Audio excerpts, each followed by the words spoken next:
Legend says Rome began with twin brothers, Romulus and Remus, raised by a she-wolf on the banks of the Tiber River. Romulus would go on to found Rome itself, giving the city his name and ruling as its first king. The early Romans were farmers, shepherds, and warriors, ruled by a line of kings before the Republic. In Rome's earliest days, the Sabine women were famously abducted to secure wives for the new settlers. Rome was ruled by 7 kings, each leaving his mark on the city's foundations. The Etruscans, Rome's powerful neighbors, shaped its architecture, religion, and symbols. The monarchy was overthrown, and the Roman Republic was born. The Roman Forum became the beating heart of the Republic. For centuries, Rome's patricians and plebeians clashed for political equality. The 12 tables of law were inscribed for all to see, the foundation of Roman justice. Through war and alliances, Rome expanded across the Italian peninsula. Rome clashed with the mountain-dwelling Samnites in brutal wars. Rome's struggle with King Pyrrhus of Epirus brought war elephants to Italy for the first time. Rome now faced its greatest rival, Carthage. Hannibal stunned Rome by leading his army and elephants across the Alps. At Cannae, Hannibal destroyed a Roman army of nearly 80,000 men. Rome struck back under Scipio Africanus, defeating Hannibal at Zama. With Carthage defeated, Rome became master of the Mediterranean. Rome's victories brought immense wealth and hundreds of thousands of slaves. A gladiator named Spartacus led the greatest slave revolt against Rome.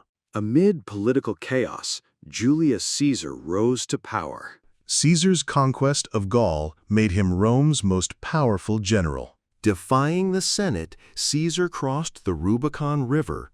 Civil war began. Caesar clashed with Pompey for control of Rome.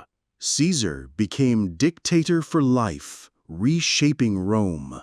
But on the Ides of March, Caesar was betrayed by his closest allies. Caesar's death plunged Rome into chaos.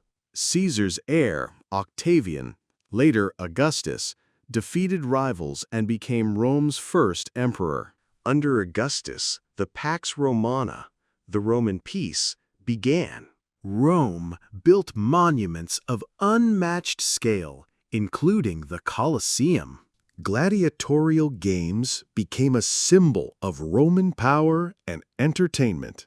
Rome built roads, aqueducts, and bridges that lasted centuries. Romans worshipped gods like Jupiter, Mars, and Venus in grand temples. Families were the heart of Roman society, with strict hierarchies and duties. Rome expanded further, conquering Gaul under Caesar, and eventually Britain. Political instability led to the end of the Republic and the rise of the Empire. Augustus centralized power, creating a stable and enduring empire. Rome's legions were disciplined, highly trained, and organized. Rome reached Egypt, Syria, and the Eastern Mediterranean. Rome's vast trade network brought wealth, exotic goods, and culture. Rome's architecture symbolized power, innovation, and grandeur. From bustling markets to public baths, Romans lived vibrant lives. Romans celebrated religious festivals honoring gods with feasts and games. Romans advanced engineering, architecture, and practical sciences. Rome's border stretched into Germania and Dacia, facing fierce resistance. Even after death, Caesar's influence shaped Roman politics and military. Early emperors brought both stability and controversy to Rome. Claudius conquered Britain, extending Rome's reach further west. Nero's reign saw both grandeur and catastrophe, like the Great Fire of Rome. After Nero, the Flavians rebuilt Rome and constructed the Colosseum. Under Emperor Trajan, Rome reached its greatest territorial extent. Trajans celebrated victories with monumental art, like Trajan's Column. Hadrian fortified the northern frontier with the famous Hadrian's Wall. Rome's roads linked cities, military camps, and far-flung provinces. Ingenious aqueducts brought fresh water to cities, powering civilization. Romans worshipped gods, culminating in monumental temples like the Pantheon. The Forum was the heart of political, social, and economic life. Gladiatorial combat entertained citizens and displayed imperial power. Trade flourished across the empire, bringing exotic goods and wealth. Rome's legions lived in organized camps, ready to defend the empire. Provinces from Hispania to Egypt embraced Roman culture and administration. Engineering feats like bridges, amphitheaters, and roads showcased Roman ingenuity. Poets, philosophers, and artists thrived under Rome's cultural umbrella. Hadrian left his mark with iconic architecture and Hadrian's Wall. The Pax Romana brought peace, economic growth, and cultural flourishing. Mystery cults like Isis and Mithras gained popularity among Romans. Roman law and governance influenced future civilizations for centuries. Trajan conquered Dacia, bringing wealth and territory to Rome. Hadrian traveled across the empire, commissioning architecture and art. At its peak, Rome was a cosmopolitan hub of power, culture, and innovation. Antoninus Pius ruled peacefully, maintaining Rome's prosperity and stability. Marcus Aurelius, the philosopher king, guided Rome with wisdom during turbulent times. Rome faced constant threats along the Danube from Germanic tribes. Commodus's reign marked the start of instability and excess in Rome. Rome faced economic, military, and political crises in the 3rd century. Diocletian restructured the empire, dividing it into East and West for stability. Constantine legalized Christianity, reshaping Rome's religious landscape. Constantine established Constantinople as a new center of Roman power. Art, literature, and architecture thrived even amid challenges. Germanic tribes, Huns, and others pressed harder on Rome's borders. Rome itself fell to the Visigoths, a shocking blow to the empire. Rome tried to recover under generals and emperors, but challenges persisted. Economic troubles, inflation, and overtaxation weakened Rome from within. Finally, in 476 CE, the Western Roman Empire fell to barbarian invasions. While the West fell, the Eastern Roman Empire endured as Byzantium. Latin language, Roman law, and culture influenced centuries to come. Bridges, aqueducts, and amphitheaters continued to inspire today. Tactics, formations, and organization set a standard for future armies. Roman sculpture, mosaics, and literature influenced generations worldwide. Christianity gradually replaced traditional Roman polytheism. Rome's fall became a symbol of change, lessons, and legacy for the world. From a small city on the Tiber to a vast empire, Rome's story shaped civilization forever. While the West fell, the Eastern Roman Empire, later Byzantium, flourished for centuries.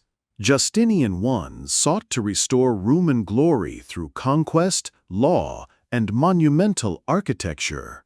Justinian commissioned the Hagia Sophia, a marvel of engineering and art. His legal reforms, known as the Justinian Code, influenced law for centuries. The Nika riots tested Justinian's rule, threatening to overthrow him.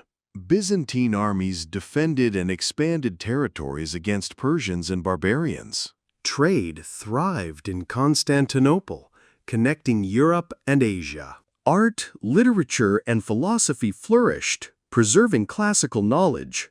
Religious disputes over icons sparked centuries-long debates and conflicts. Massive walls and fortresses protected Constantinople from countless sieges. Byzantine art, rich in mosaics and icons, influenced religious art for centuries. Silk and luxury goods fueled Byzantine wealth and international influence. The plague devastated the empire, challenging population and economy. Naval forces protected trade routes and repelled invaders with innovative tactics. New powers, including Islamic caliphates, began pressing on Byzantine borders. Byzantine art, rich in mosaics and icons, influenced religious art for centuries. Silk and luxury goods fueled Byzantine wealth and international influence. The plague devastated the empire, challenging population and economy. Naval forces protected trade routes and repelled invaders with innovative tactics. New powers, including Islamic caliphates, began pressing on Byzantine borders. Let's try to do better tomorrow. Yes.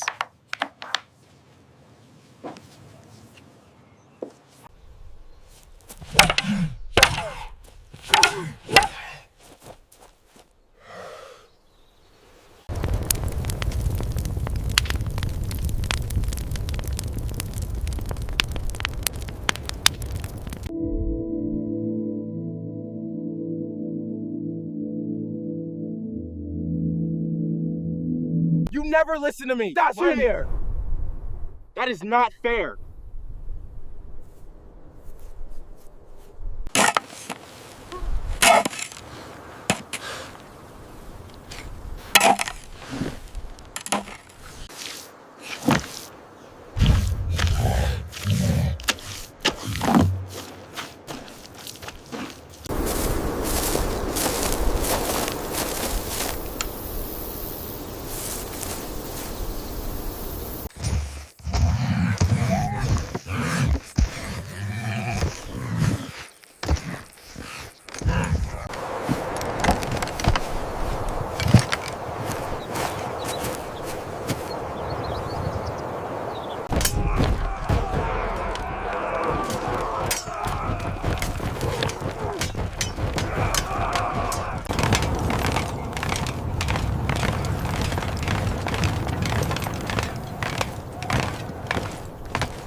You dare defy me? Silence, old fool!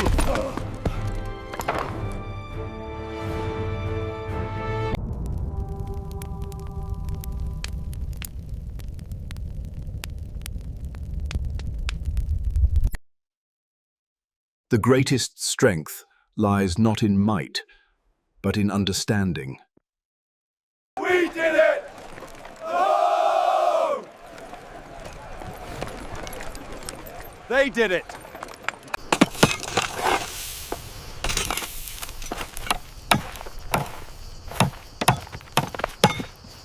We stand here today as Romans, not just men of the soil, but men of spirit. To the Aventine! To the Aventine! To the Aventine!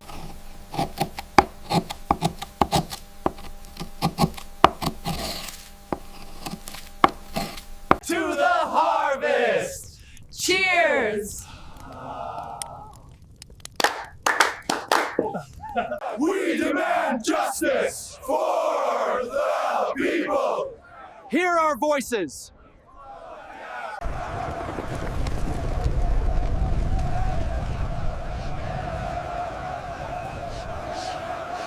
We demand justice. This is an outrage.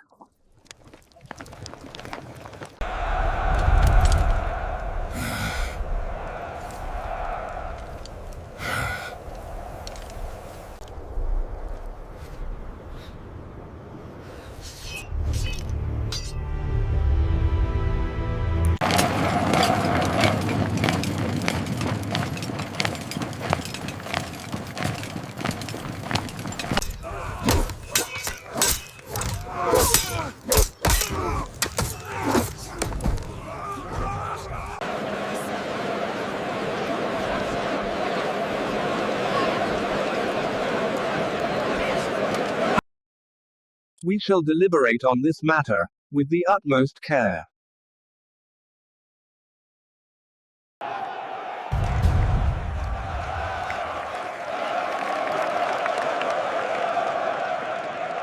The laws gave plebeians protection against unfair rulings.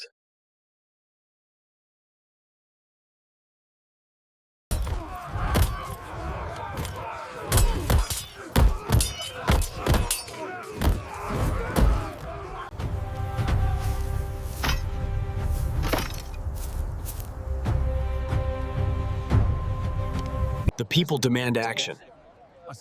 We must consider the long-term consequences. But the immediate needs are clear. We shall fight together and conquer as one!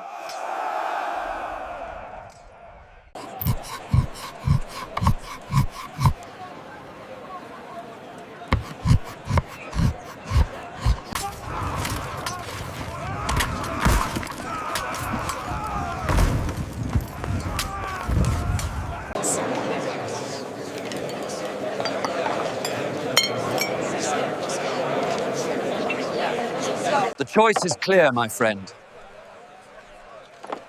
Indeed, for the Republic.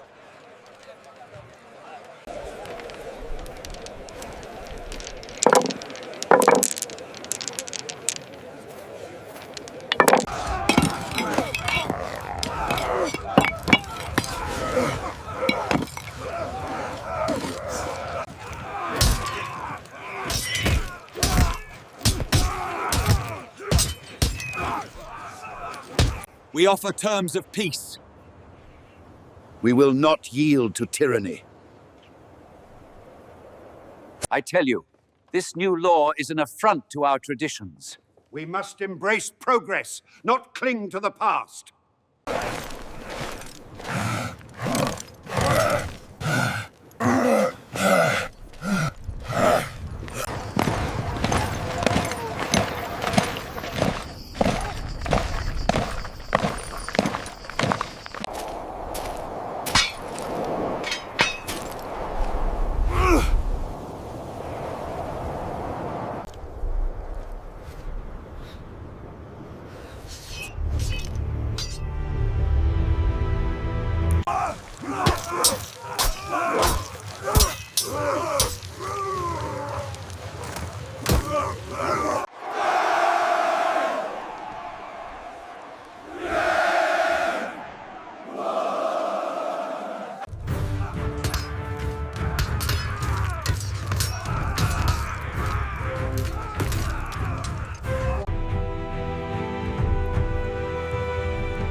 Stop him! Get back!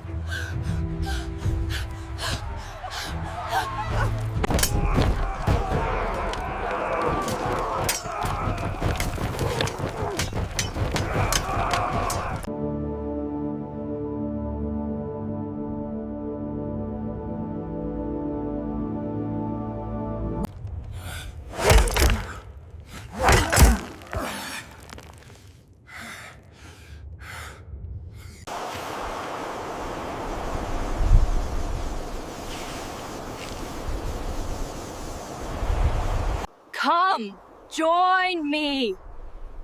We will find our home.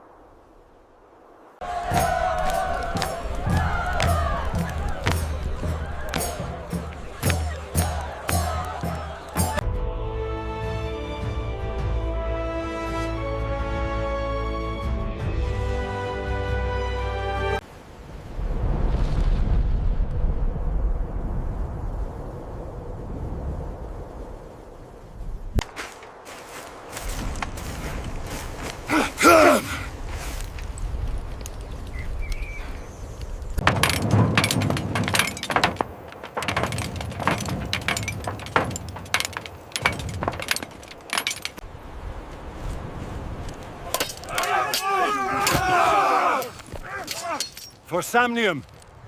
Our republic stands at a crossroads. We must choose wisely for the future of Rome. Citizens of Rome, I say to you, enough.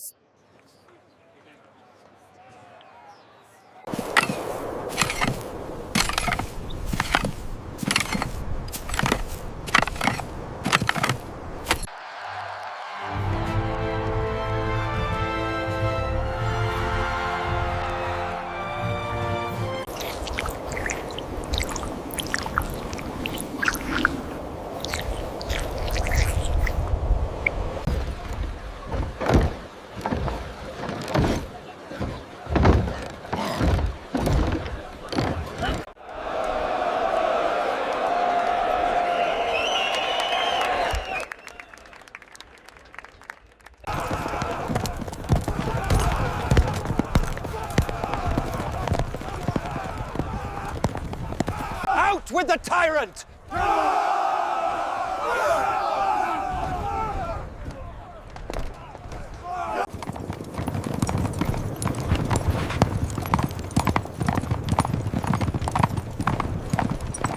I veto this law. This is an outrage. For glory! For glory! For Rome! The laws gave plebeians protection against unfair rulings.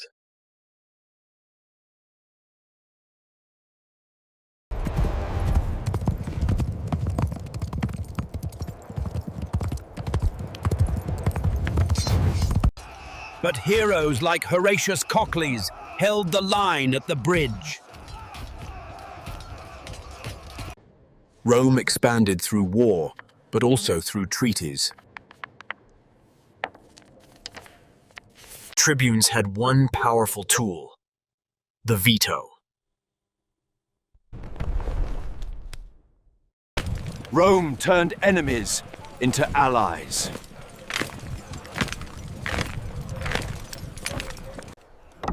Every night, they built fortified camps to sleep safely.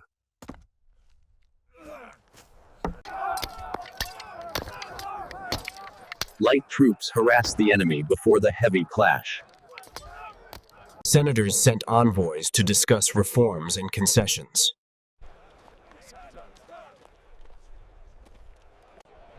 Compromise slowly brought harmony between social classes. Peaceful governance allowed agriculture and trade to flourish. Allies and conquered towns joined voluntarily, respecting Roman power. Carthage retreated, realizing Rome's navy was a growing threat. Tarquin returned with Etruscan allies to win back Rome.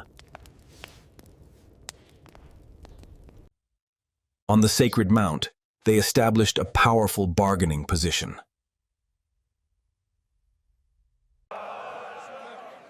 Rome imposed order through law and administration.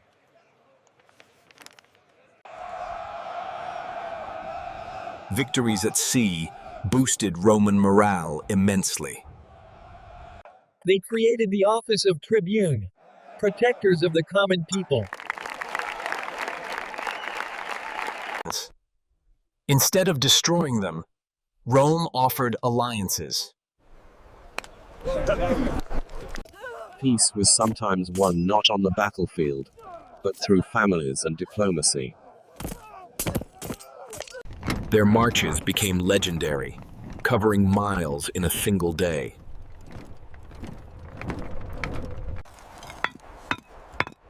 Road building allowed Rome to move armies faster than any rival. Gradually, plebeians gained access to political offices. Infrastructure allowed legions to move swiftly across Italy. He fought until the bridge collapsed behind him, saving the city.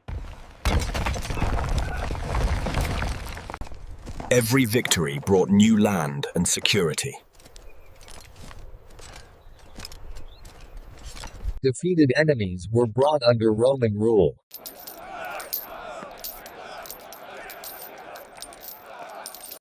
Meals were simple: bread, porridge, and sometimes wine.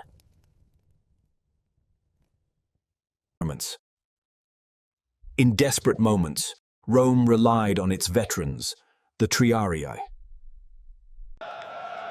Rome's democracy, limited but evolving, gave citizens a voice.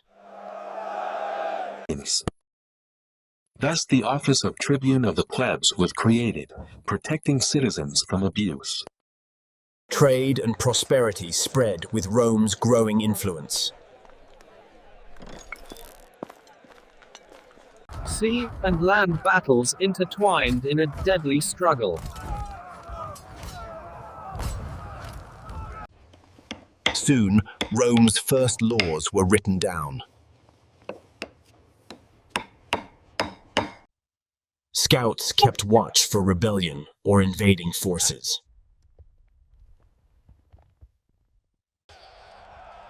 Rome's first major naval victories established it as a Mediterranean power. Advanced siege weapons broke enemy defenses slowly but surely. Rome's discipline and persistence won them key Sicilian cities. But society was divided. Patricians held power, while plebeians had none. The young republic was surrounded by enemies: Latin towns, Etruscans, and Sabines. Rome marched to defend its borders.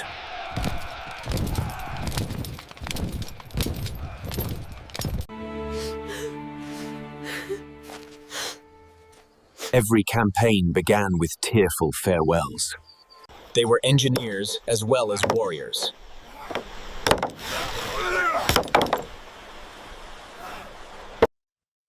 Meanwhile, the common citizens, the plebeians, worked tirelessly but had little power.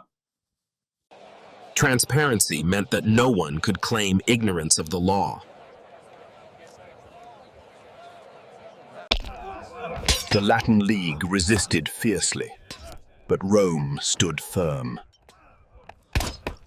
Allies provided troops to strengthen Rome's legions.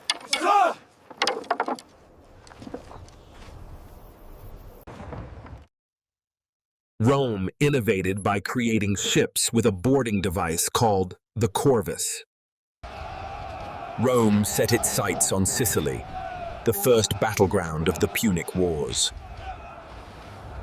Rome was now a republic, ruled by laws, not kings. Step by step, Rome became more balanced between classes.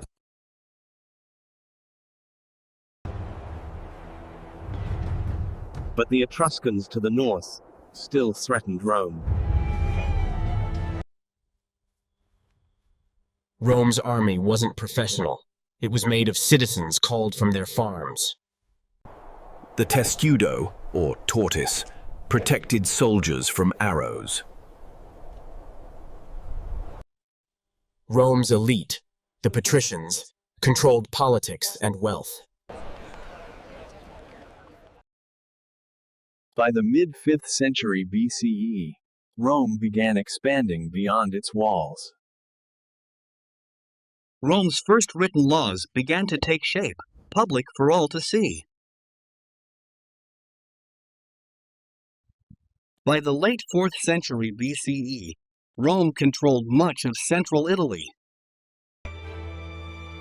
Rome faced a new challenge: the powerful maritime empire of Carthage. With their retreat, the monarchy was gone for good.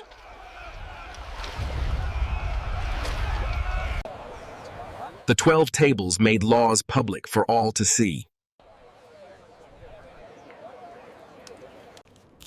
For Roman families, these victories meant peace, at least for now. Veto! The tribune's veto was a powerful tool for justice and balance.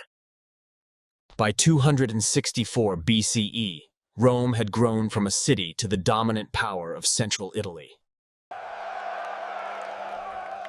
With each victory, the Republic grew stronger and prouder. The legion's standard was its soul, never to be lost. With discipline, engineering, and courage, the Roman army became unstoppable. Through struggle and reform, the Republic became stronger and fairer. With each city that joined, Rome grew stronger and more secure. Back home, the Republic rejoiced. Rome was no longer just a land power. The plebeians went on strike, leaving the city undefended. Rome's survival depended on its soldiers.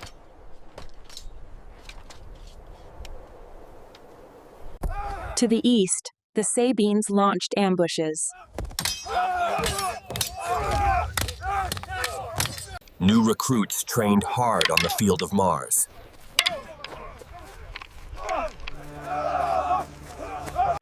Rome mastered siege warfare to break enemy cities.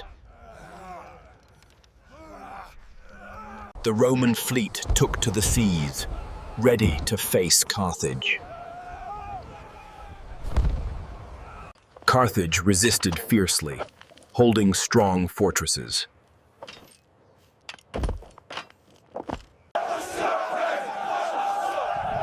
Tensions rose as plebeians demanded rights and representation. Even the elite had to follow rules now. Rome often offered terms, submission in exchange for alliance. Tribute and taxes funded Rome's growing military and infrastructure.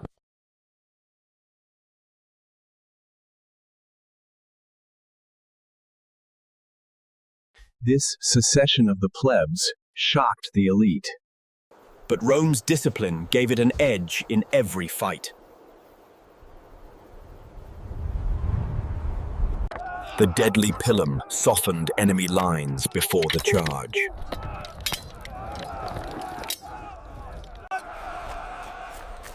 Many former enemies became allies, strengthening Rome's army.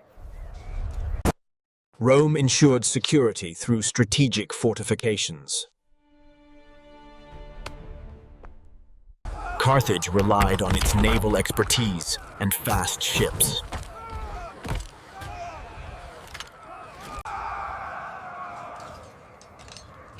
The Latin League challenged Rome's growing power. Discipline made the Roman army almost unstoppable. The elite resisted, unwilling to share their privileges.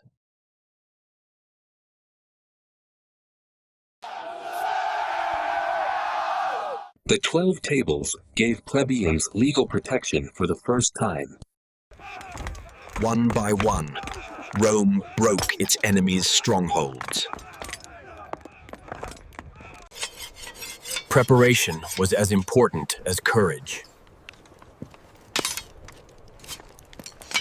Scouts provided the legions with vital intelligence.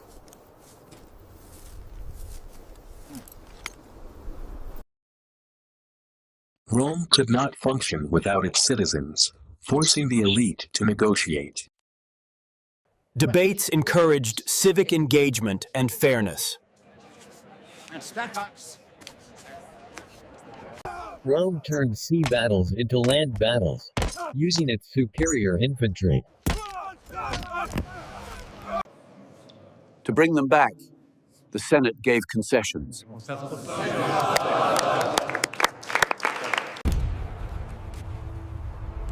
Rome proved itself stronger and more disciplined. Generals planned campaigns to expand Rome's influence further.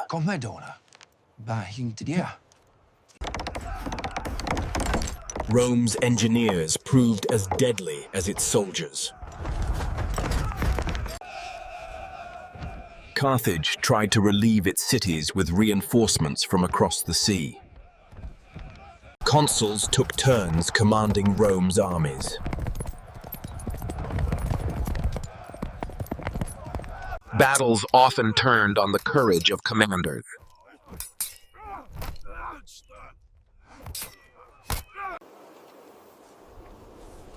The consuls themselves often led the legions into battle. Cavalry supported the heavy infantry.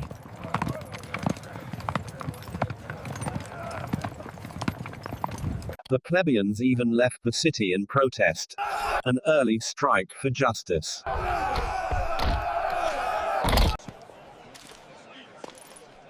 Law enforcement became consistent across the city.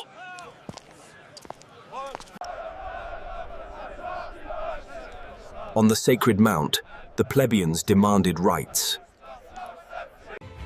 Rome built roads to secure conquered territories. Victories were celebrated with public festivals and feasts. Control of Sicily became a cornerstone of Rome's growing empire. Harsh winds tested their resilience, but Hannibal never wavered. It became Rome's worst defeat. Over 50,000 soldiers lost at Cannae. Careful planning replaced panic after the crushing defeat.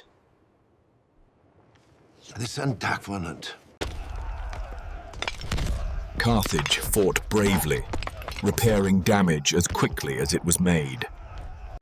Gaius continued the struggle, determined to reform the Republic. Resources from Spain funded Rome's continued war efforts. Rome celebrated, now undisputed master of the Western Mediterranean. Monuments and arches celebrated Rome's hard-won supremacy. Commerce and conquest brought prosperity to the Roman people. Night brought brief rest, but the journey was far from over.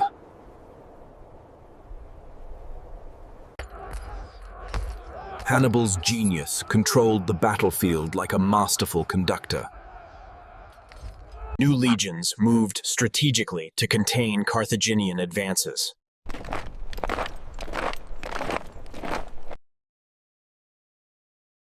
Rome's occupation stabilized the region and prevented uprisings.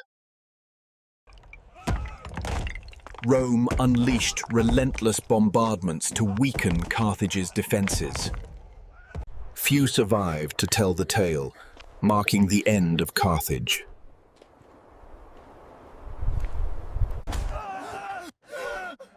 Tiberius's death marked the first major political murder in Rome. Military reforms strengthened Rome's legions, but shifted power to generals. His reforms improved discipline and effectiveness in the legions. Carthage adapted, learning Rome was a relentless foe. The Republic thrived economically, linking distant regions. Naval power projected Rome's influence far beyond Italy.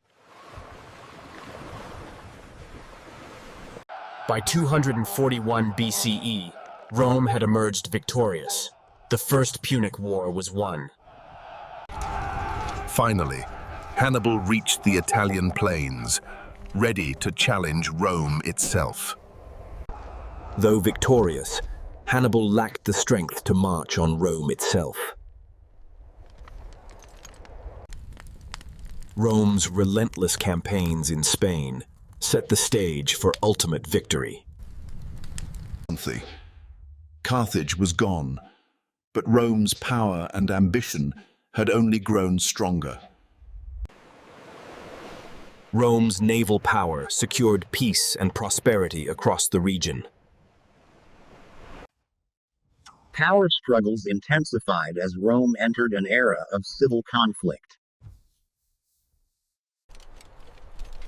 Marius earned fame, defeating the Cimbri and Teutones in northern campaigns.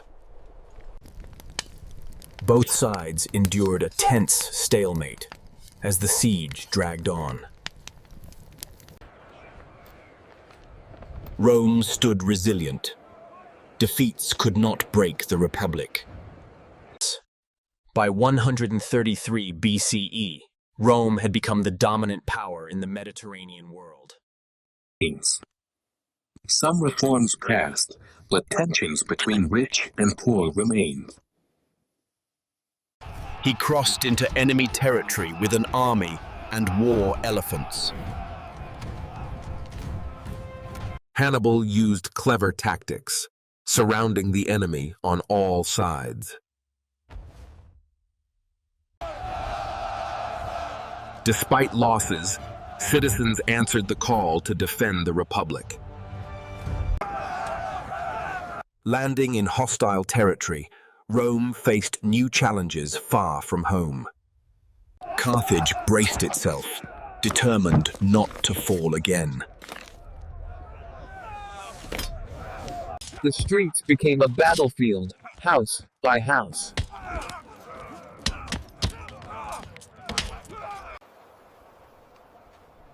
Rome installed governors to manage conquered lands efficiently. Military presence ensured compliance with Roman authority. His proposals angered the elite, who feared losing power.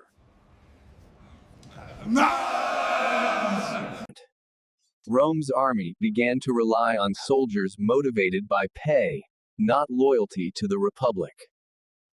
In 218 BCE, Hannibal Barca prepared one of history's boldest campaigns.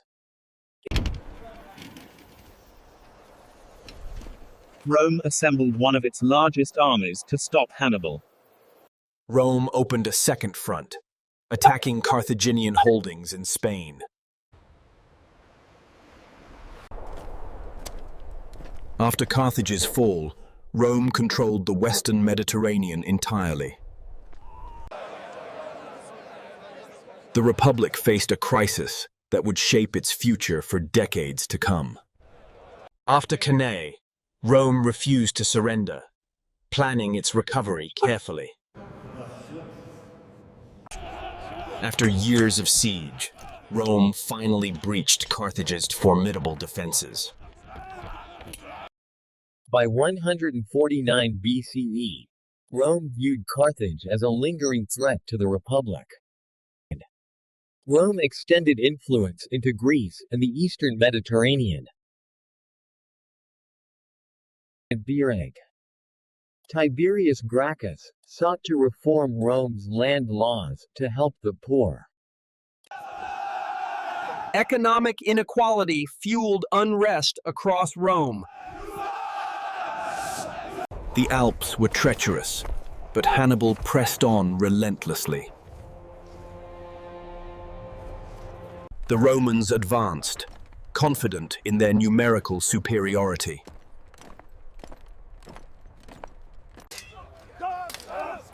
Rome rebuilt its armies with fresh recruits and renewed determination. Carthage's citizens fought desperately to defend their homes.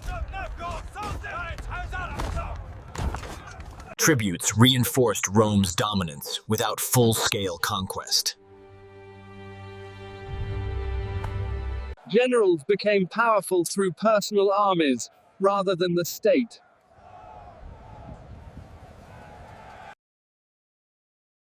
Rome's public watched as political tensions grew louder each day. Local tribes resisted, often fighting alongside Carthaginian forces. Rome prepared for a decisive campaign to end Carthage once and for all. Trade routes reopened, now under Rome's secure control. Many perished, yet the army's morale remained strong. Hannibal's cavalry struck the flanks, breaking the Roman line.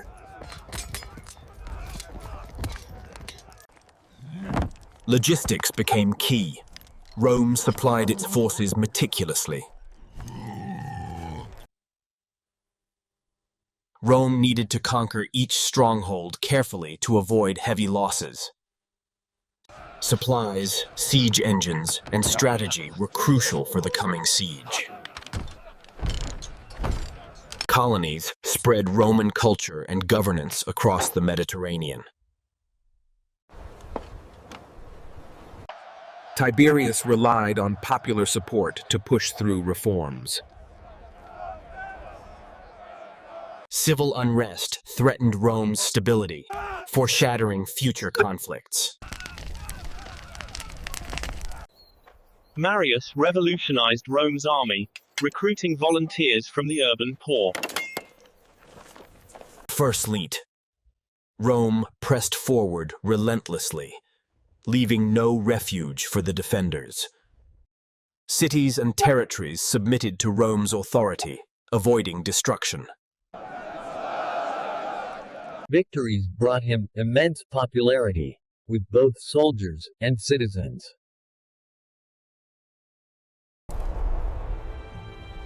Hannibal's leadership kept the army focused against impossible odds. Rome was trapped in Hannibal's deadly double envelopment. Fortified camps protected troops and slowed enemy movements. Rome's engineering skills gave them an edge in prolonged sieges. Some leaders surrendered, but the city's spirit remained defiant.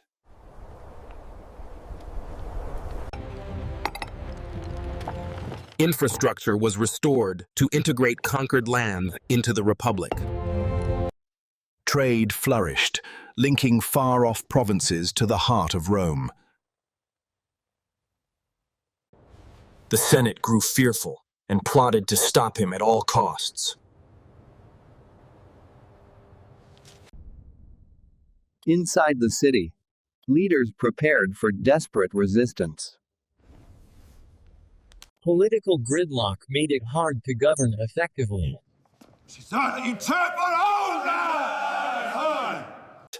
Even elephants braved the icy waters, a testament to Hannibal's daring plan. Desperate, they tried to fight their way out, but it was too late.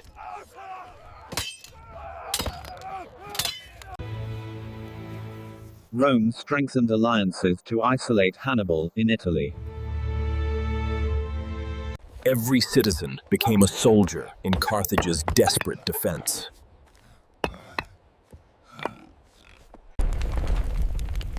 Rome's victory was total. Carthage would never rise again.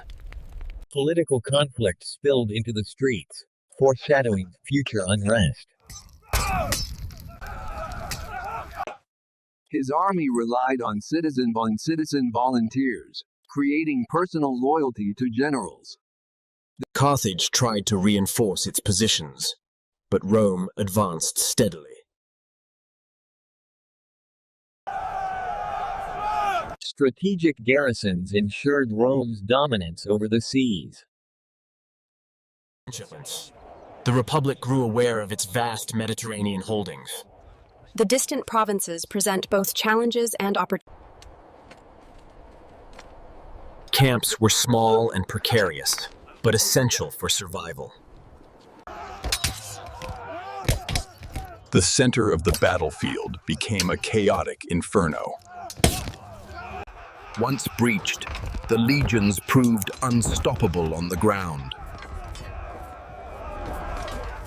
Rome's armies encircled the city, ready for a prolonged siege. Victories over Carthage and beyond brought fame to Roman commanders.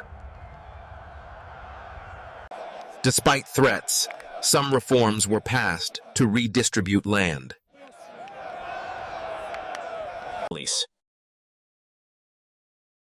The Republic honored those lost while inspiring others to fight. And simple. Fires consumed the city as Rome's destruction was thorough. Debates in the Senate shaped Rome's growing administrative system. Marius rose to power, promising military reforms and protection for the poor. Infrastructure projects continued, keeping the city functioning despite unrest. Returning from campaigns, Caesar's reputation as a capable leader grew.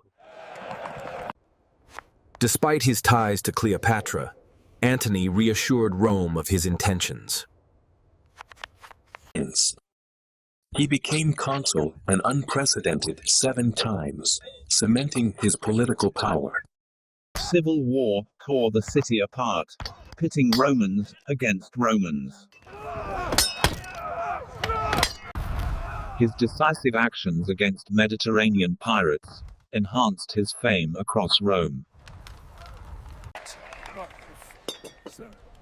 Defeated tribes acknowledged Roman dominance and paid tribute.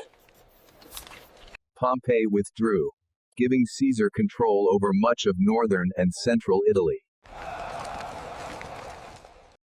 By 45 BCE, Caesar's civil war victories left him as the unchallenged ruler of the Republic.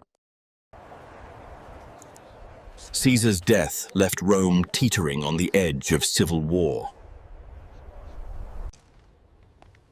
Rivalry simmered as power struggles divided the triumvirs. The stage was set for a decisive clash that would decide Rome's future. Marius's rise alarmed the traditional elite, sowing political tension. Sulla's temporary victory showed how generals could dominate politics with armies. Religion remained central, with priests performing rituals to appease the gods. Crassus became the wealthiest man in Rome, using fortune to gain political influence.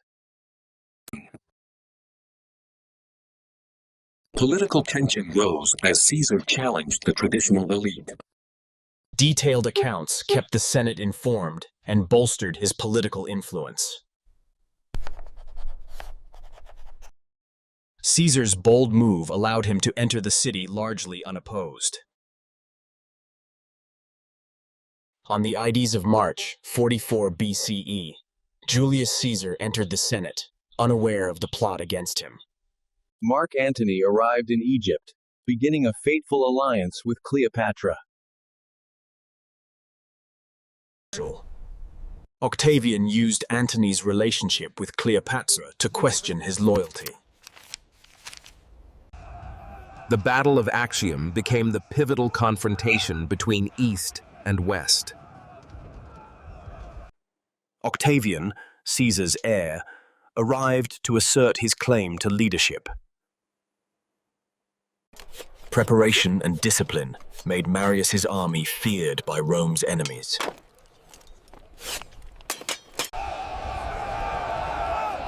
Fear gripped the city as power struggles turned deadly.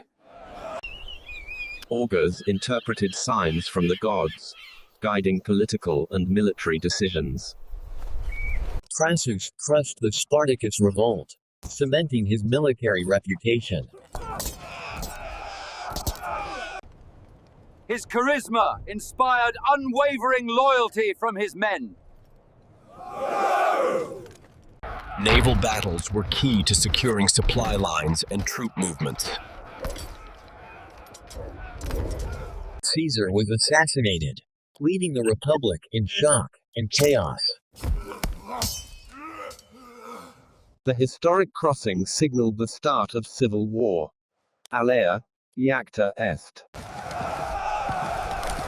The triumvirs confronted Caesar's assassins in the east. Popular support gave Marius leverage against his rivals in the Senate. Marius returned, reclaiming the city in a bloody confrontation. Sacrifices were offered to seek divine favor, amid political and military turmoil. He set his sights on Gaul, aiming to expand Rome's territories. Leading senators, fearing tyranny, plotted Caesar's assassination. They chose her. Intense fighting raged as both sides sought control of the seas. He leveraged wealth to maintain a personal army and secure victories. Pompey planned to confront Caesar with reinforcements from the eastern provinces.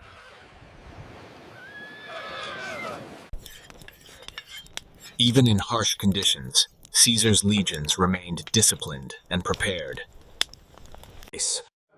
Political tension reached a boiling point, pushing Rome towards civil war. His charisma and reforms inspired loyalty, making his army almost personal property.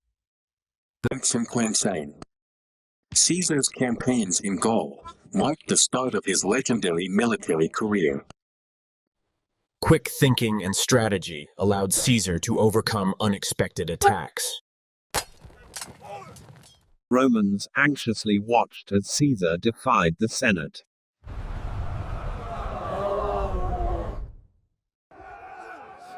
Rome erupted in fear and confusion at the sudden loss of its leader. Sulla became dictator, showing how the Republic's institutions could be dominated by military force. Personal devotion offered comfort as the Republic faced uncertainty and change. Their combined power paved the way for the first triumvirate, changing Rome's political landscape forever. At Pharsalus, Caesar crushed Pompey's forces, a turning point in the civil war. Conflict escalated as both sought control over Rome's military and political future. Families tried to maintain normal routines, sharing meals amid uncertainty. He quickly proved himself by suppressing rebellions and securing Rome's borders.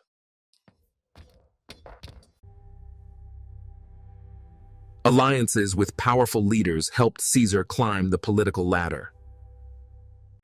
Caesar's ingenuity in sieges overwhelmed the Gallic defenses.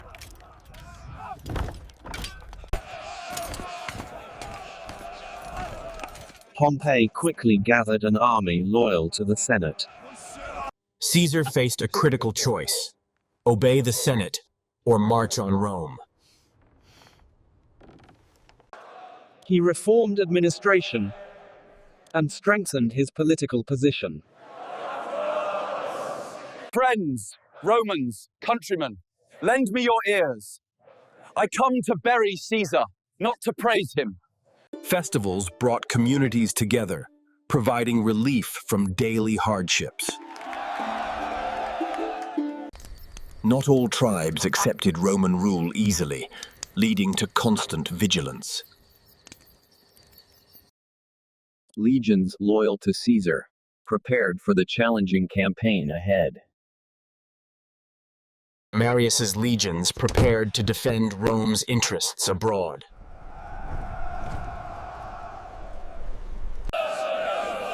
Sulla's prescriptions marked a dark turning point, eliminating political enemies. Alliances with other powerful figures strengthened their influence over Rome. Determined to finish the war, Caesar crossed the Adriatic to pursue Pompey.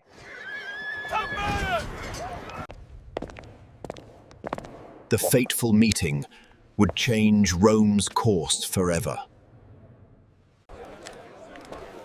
Enemies of the triumvirs were hunted down in a brutal purge. Octavian built his military strength to challenge Antonia's influence. Antony prepared his forces for a showdown with Octavian. Sulla, another military genius, soon became Marius's rival in power and influence. Despite political chaos, daily life in Rome continued, with bustling markets and trades. Pompey the Great began his rise as a talented and ambitious young general. Julius Caesar began his career as a skilled orator and rising political figure. Scouting and strategy were key to Caesar's victories in unfamiliar territory. Pompey's flight ended tragically in Egypt, leaving Caesar as the dominant power. The conspirators claimed they acted for the Republic's freedom.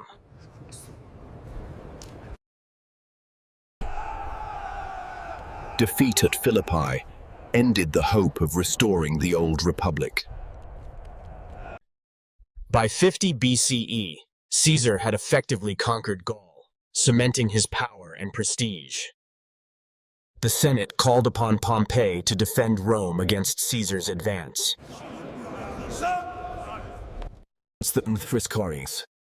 Marius fled but plotted to reclaim power, deepening the civil conflict.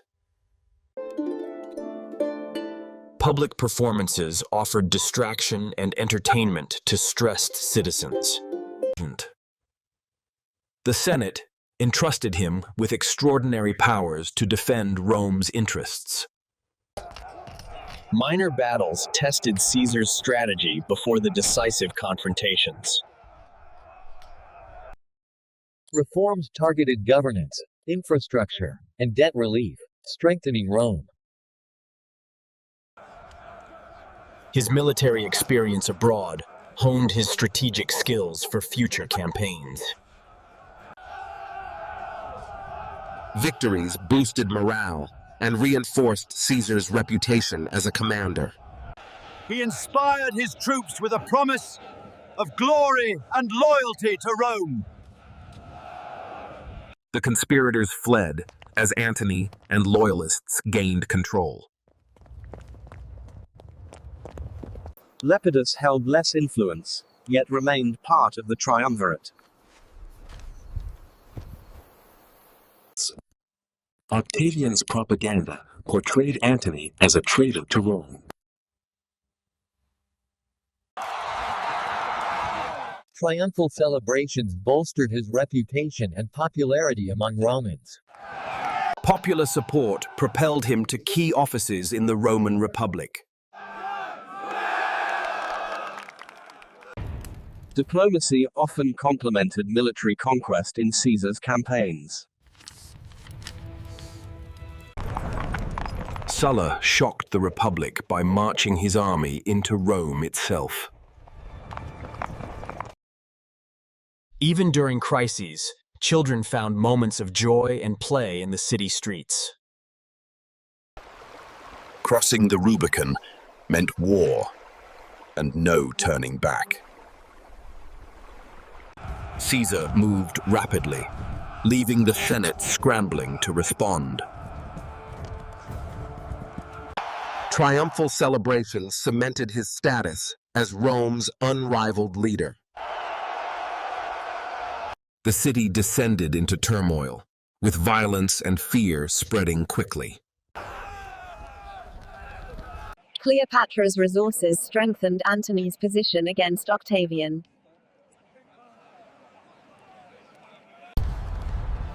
Cleopatra's retreat demoralized Antonin's forces, shifting the tide. Octavian emerged victorious, consolidating control over the former Roman territories in the east. The lovers returned to Egypt, preparing for the inevitable Roman assault. He restored traditional religious practices to unify the Roman people. Octavian, now Augustus, returned to Rome as the sole ruler after years of civil war. He restructured the provinces for more efficient administration and tax collection. The census helped streamline taxation and improve administration across the empire. Augustus balanced authority with republican traditions, maintaining Senate cooperation. Massive infrastructure projects connected the empire and promoted trade. Augustus sent troops to consolidate Rome's control over distant provinces. Augustus used diplomacy to secure Rome's eastern borders peacefully. The Pax Romana brought unprecedented peace, letting daily life flourish across Rome. Augustus ensured food security and public welfare, keeping the populace content. The capital became a symbol of stability, culture, and imperial power. Octavian laid siege to Alexandria, ending the last resistance of the Republic's enemies. His rule ushered in the Pax Romana, a period of relative peace across the empire. He reduced corruption and strengthened central governance while maintaining republican appearances. Census and tax reforms improved efficiency and fairness across the empire. Infrastructure connected cities and provinces, promoting trade and stability. New territories like Egypt were integrated, boosting wealth and influence. Games and entertainment kept the public engaged and loyal to Augustus.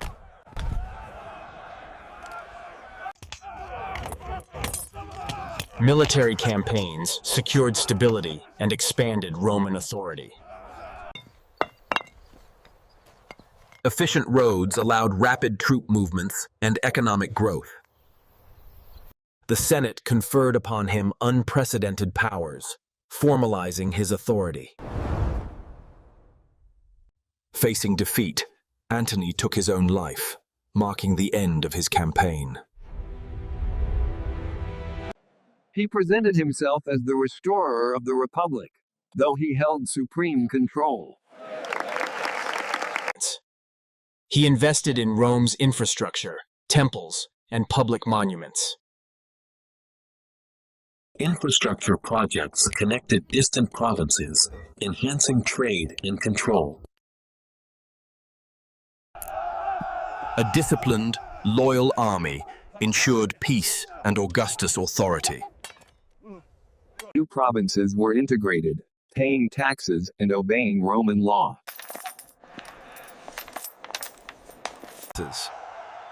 Triumphal celebrations reinforced Rome's strength and Augustus's leadership. Military triumphs were celebrated to demonstrate Rome's power and Augustus's leadership. Provincial governors were closely monitored, ensuring loyalty and order. Cleopatra followed Antony in death, leaving Egypt under Roman control. Augustus reorganized the army to ensure loyalty to the state and himself. He established a dynastic approach to secure the future leadership of Rome.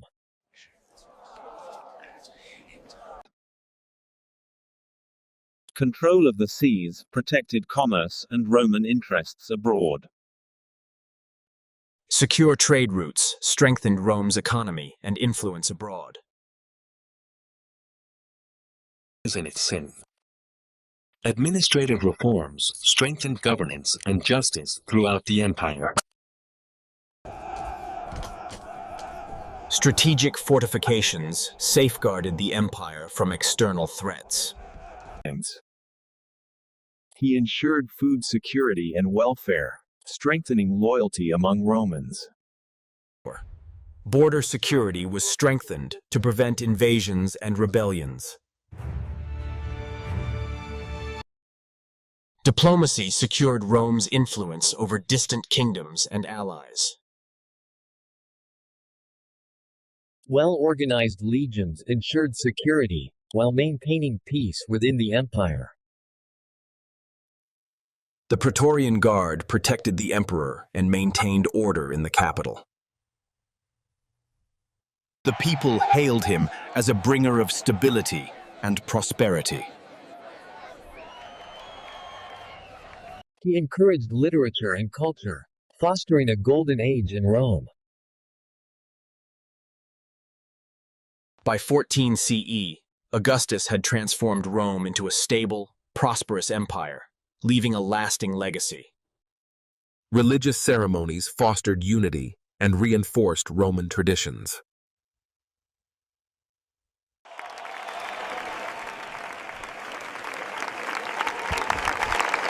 The emperor was hailed as... With all rivals gone, Octavian became the unchallenged master of Rome, heralding the dawn of the empire. He reinforced traditional religious practices to unify the people under Rome's values.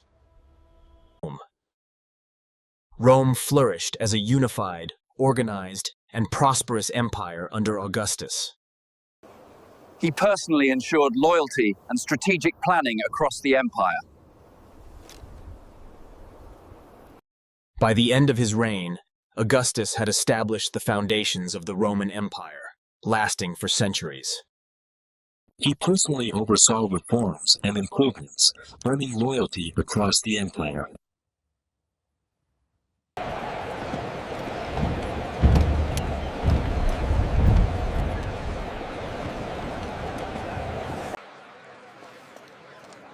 We are deeply honored by your presence. Your loyalty is valued. We must consolidate our forces in the east. Yes, my lord. The recent reports confirm the threat.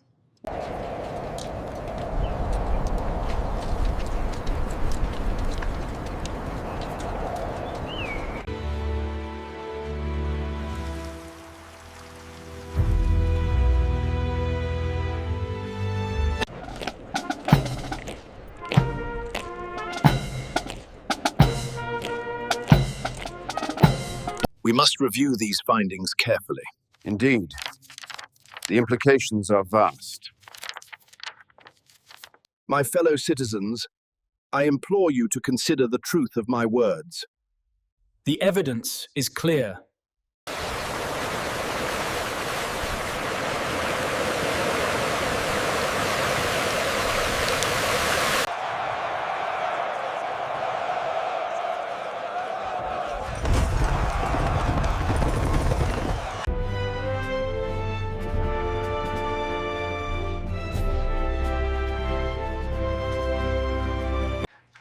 The community has expressed grave concerns about the proposed development.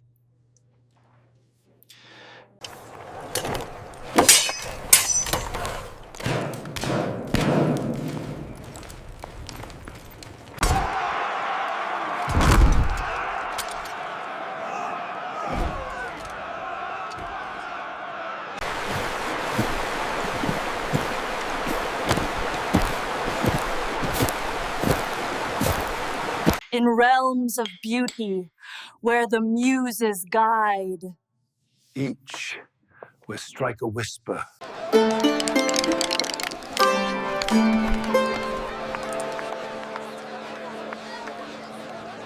The province of Dacia remains prosperous and loyal, yielding a substantial tribute this quarter. My fellow citizens, I implore you to consider the truth of my words. The evidence is clear.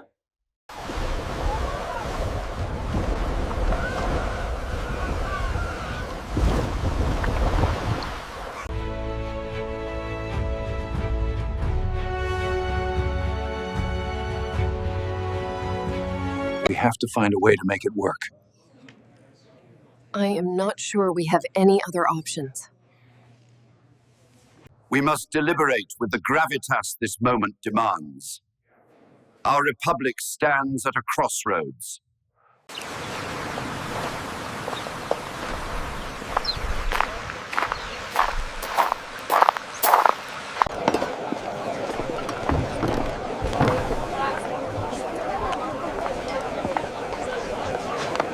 We must review these findings carefully. Indeed. The implications are vast.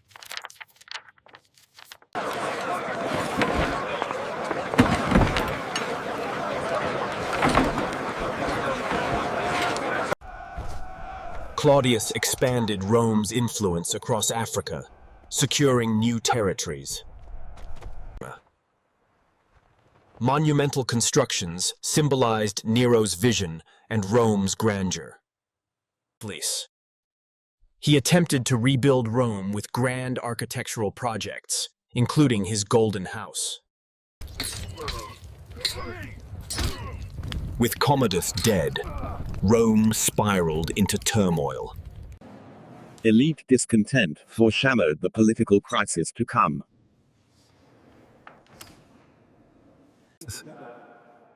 He encouraged learning, writing, and cultural achievements across the empire. Otho seized power quickly, highlighting the instability gripping Rome. Vespasian focused on reconstruction, restoring confidence in the empire. Titus succeeded Vespasian in 79 CE, inheriting a stable empire.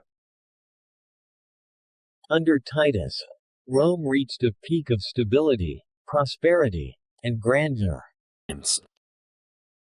Domitian promoted arts and culture, contributing to Rome's Golden Age legacy. By 41 CE, his excesses and cruelty led to a fatal conspiracy. A loyal army ensured internal stability and defended Rome's frontiers. Nero's reign saw the first major persecution of Christians, blamed for the fire. Strong borders and disciplined troops ensured peace and security. The Praetorian Guard even auctioned the empire to the highest bidder. Diplomatic relations strengthened Rome's influence abroad. Client kingdoms pledged loyalty, expanding Rome's reach without war. Vitellius advanced on Rome with powerful legions, threatening Otho's rule. Disaster struck with Vesuvius's eruption, devastating Pompeii and Herculaneum. Domitian became emperor in 81 CE, determined to strengthen imperial authority. Under Titus and Domitian, Rome's Golden Age reached its zenith, marked by prosperity and imperial strength. Infrastructure projects connected new territories to Rome, boosting trade. Public entertainment strengthened his image and placated the populace.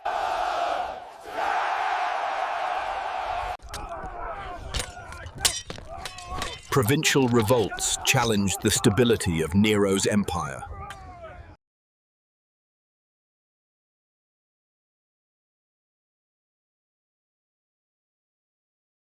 He invested in grand public works, including the foundations of the Colosseum. He reinforced Rome's borders to secure peace and deter invasions. The philosopher-emperor Marcus Aurelius defended Rome's frontiers with wisdom and resolve. Eventually, Septimius Severus seized the throne, restoring order, temporarily. Caligula's reign ended abruptly, and Claudius rose to restore order to Rome. Claudius's policies brought stability and prosperity, earning public approval. Otho's forces were defeated, and he took his own life, continuing the chaos. Claudius took the throne, presenting himself as a competent and scholarly leader.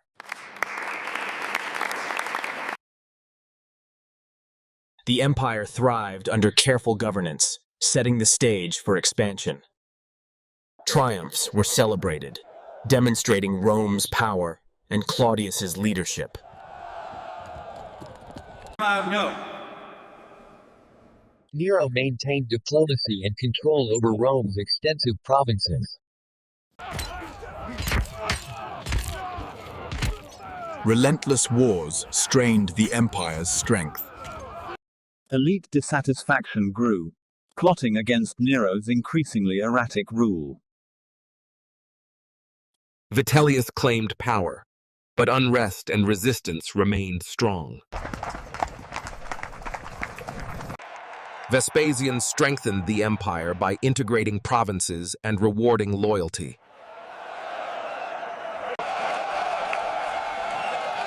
Titus's popularity soared as he balanced leadership with public goodwill. Infrastructure projects improved daily life and showcased Rome's grandeur. He secured loyalty through pay and privileges, tying Rome's fate to its legions. He focused on administrative efficiency and restoring stability to the empire. Claudius launched campaigns to extend Rome's borders, starting with Britannia. Rome extended its reach, but overextension strained its resources. Claudius's expansion solidified Rome's golden age, stretching its borders and influence further than ever. While adored by the masses, tensions with the elite foreshadowed challenges.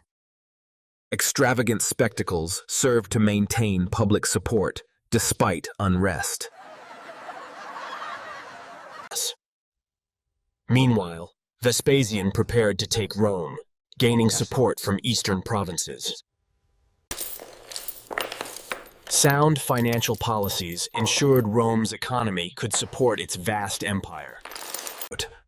Titus led the campaign against Jerusalem, ending the Jewish revolt with decisive force. He expanded the imperial palace, reflecting power and prestige. Amid hardship, he reflected on philosophy, leaving a timeless legacy. The legions bravely crossed the Channel to bring Britannia under Roman control. At Sixten, Nero became emperor after Claudius's death, beginning a controversial reign. His disciplined forces moved swiftly, challenging Vitellius's claim to the throne. Peace returned to daily life, with citizens enjoying markets, festivals, and leisure. Early in his reign, Rome prospered under youthful energy and imperial vision. Claudius implemented legal reforms to ensure justice and fairness across Rome. By 68 CE, discontent erupted into conspiracies threatening his reign. The triumph celebrated Rome's military might and Titus's leadership. Balancing rewards and discipline, the mission ensured loyalty and order. His death marked the end of Rome's golden age. Caracalla granted citizenship empire-wide, changing Rome forever. The emperor secured his rule by maintaining a loyal and disciplined military. Fierce resistance tested the Roman army as they advanced inland. As Nero indulged in luxury, criticism and rumors began to spread. The emperor's reign ended in chaos, marking a turning point for Rome's leadership. Vitellius' power crumbled as Vespasian's armies advanced. The empire thrived economically, benefiting from trade across provinces. His son Commodus preferred the arena to the Senate, weakening imperial dignity. Yet treachery haunted emperors. Caracalla fell to a soldier's blade. Initially guided by his mother, Nero inherited a stable but tightly controlled empire. He carefully prepared his sons to continue the dynasty's rule. Titus completed the Colosseum, leaving a lasting legacy of Roman engineering. Claudius celebrated victory and established Roman authority in new provinces. Nero showcased charisma to gain favor among Rome's populace. Nero's suicide in 68 CE left a power vacuum, sparking a year of civil war. Spectacles entertained citizens and reinforced the emperor's popularity. Domitian quelled unrest, maintaining stability in distant provinces. By the end of 69 CE, Vespasian emerged victorious, restoring stability to Rome. He famously performed as an artist, which amused some but scandalized many. He presented himself as approachable, winning the support of the people. The city regained its vitality, symbolizing the resilience of the Roman state. Commodus styled himself a gladiator, shocking Rome's elite. The 3rd century saw emperor after emperor rise and fall in chaos. Infrastructure integrated Britannia, ensuring control and trade routes. In 64 CE, a devastating fire consumed much of the city, testing Nero's leadership. Galba was the first to rise, but his reign faced immediate challenges. Investments in infrastructure improved communication, trade, and urban life. He combined governance with artistic patronage, encouraging cultural growth. He reassured the Senate and citizens, emphasizing stability and continuity. Vespasian's reign marked the beginning of the Flavian dynasty and a new era of stability. Titus fostered cultural growth, continuing the Golden Age's artistic flourishing. Religious observances reinforced cultural cohesion and the emperor's authority. By 192 CE, conspirators ended his chaotic reign. Germanic tribes pressed into Roman lands with growing force. Still, the shock was immense. Rome had fallen for the first time in 800 years. News of Rome's humiliation shook the entire empire.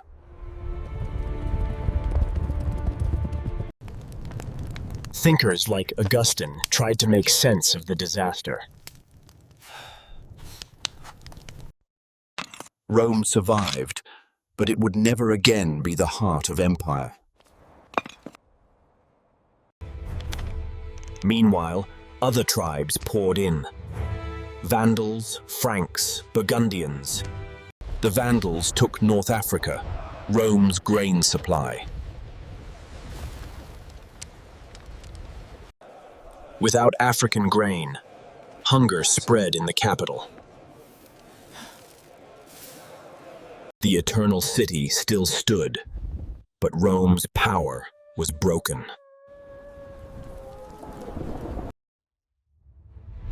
By the mid-400s, Rome's empire was reduced to Italy, and fragments. In 455, the Vandals invaded and struck at Rome itself. Rome was looted again, this time far worse than before. From this came a word still used today, vandalism. In these years, emperors were puppets, placed on the throne by powerful generals. One last great general, Aetius, held Rome together against the Huns. In 451, Rome and its allies stopped Attila the Hun in a titanic clash. Attila withdrew, but Rome had little strength left. Soon after, Emperor Valentinian III murdered Aetius, dooming the empire. With no strong leaders, Rome tore itself apart.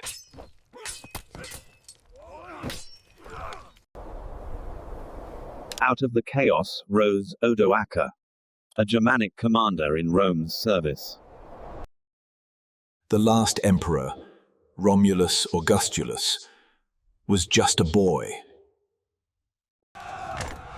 In 476, Odoacer marched into the capital, Ravenna. He deposed the boy emperor, ending the line of Western Caesars. Romulus was spared, sent into quiet exile. Odoacer ruled Italy not as emperor, but as king.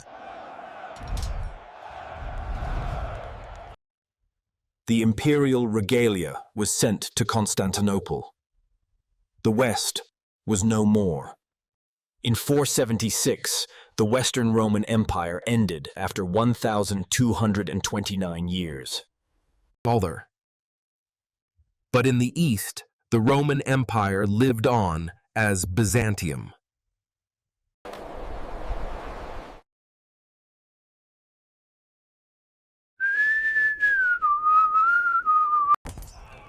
Rival generals tore the empire apart in civil wars. By the mid-3rd century, Rome faced its greatest crisis yet. By the mid-200s, barbarian invasions tore across Roman frontiers. In the east, Persia's Sassanid Empire crushed Roman armies. Emperor Valerian was captured alive, the only Roman emperor to suffer this fate. Goths raided deep into Roman lands, even sacking cities. Plague and famine reduced Rome's strength even further. Civil war became constant. Dozens of emperors rose and fell in quick succession. Rome's money lost value, sparking inflation and unrest. The western provinces even split off as a separate Gallic empire. In the east, Queen Zenobia of Palmyra carved out her own empire. Rome's legions, once unbeatable, were now divided and weakened. But in 270 CE, a strong leader emerged, Emperor Aurelian. Known as restorer of the world, Aurelian crushed Rome's enemies. He smashed the Goths in battle, securing the Balkans. Then, he reunited the western provinces under Rome once more. He crushed Zenobia's Palmyrene Empire and brought her to Rome in chains. To protect the city itself, he built colossal walls still standing today. Aurelian returned to Rome in glory, hailed as savior of the empire. But like so many emperors, Aurelian was betrayed by his own men. For a time, his victories restored hope to the Roman world. Yet beneath the surface, the empire remained fragile and divided. After Aurelian's death, chaos returned, with emperors rising and falling quickly. In 284 CE, Diocletian seized power and reshaped Rome's destiny. He restructured the empire to restore stability and order.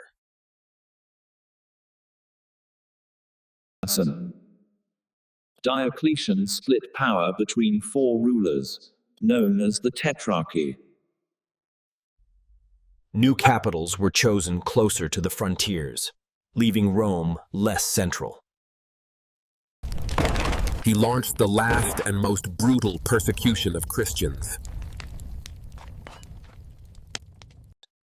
His rule was marked by grand fortresses and a fortifier economy.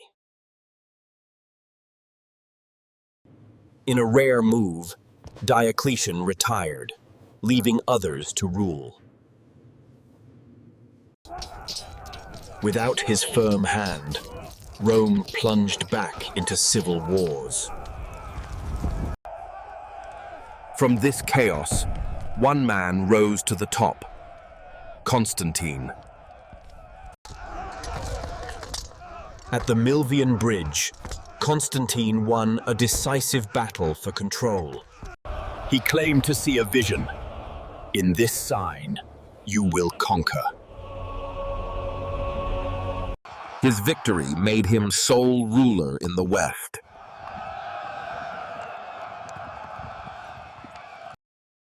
He legalized Christianity, ending centuries of persecution. Faith spread quickly through every level of Roman society.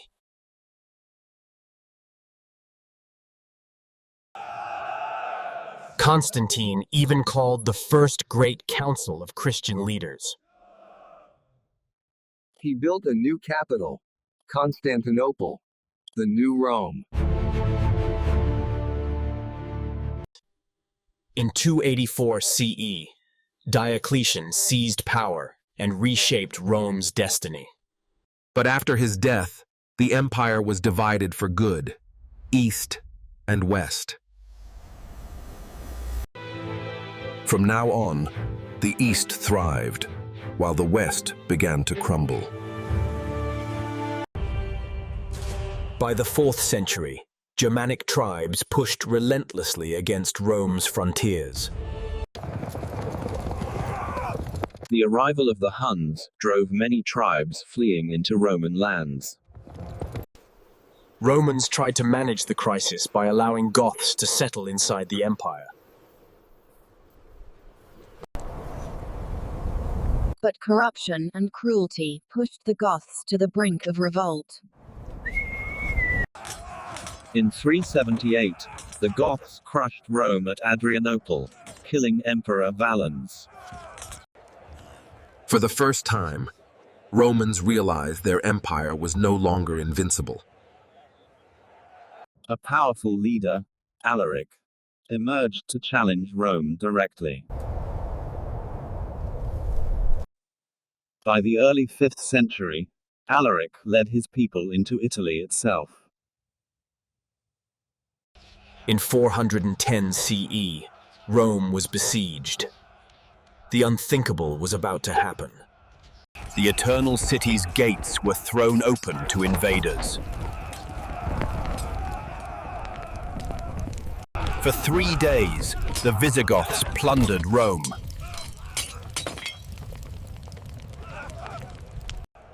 But Alaric spared the great churches, respecting Christian holy places.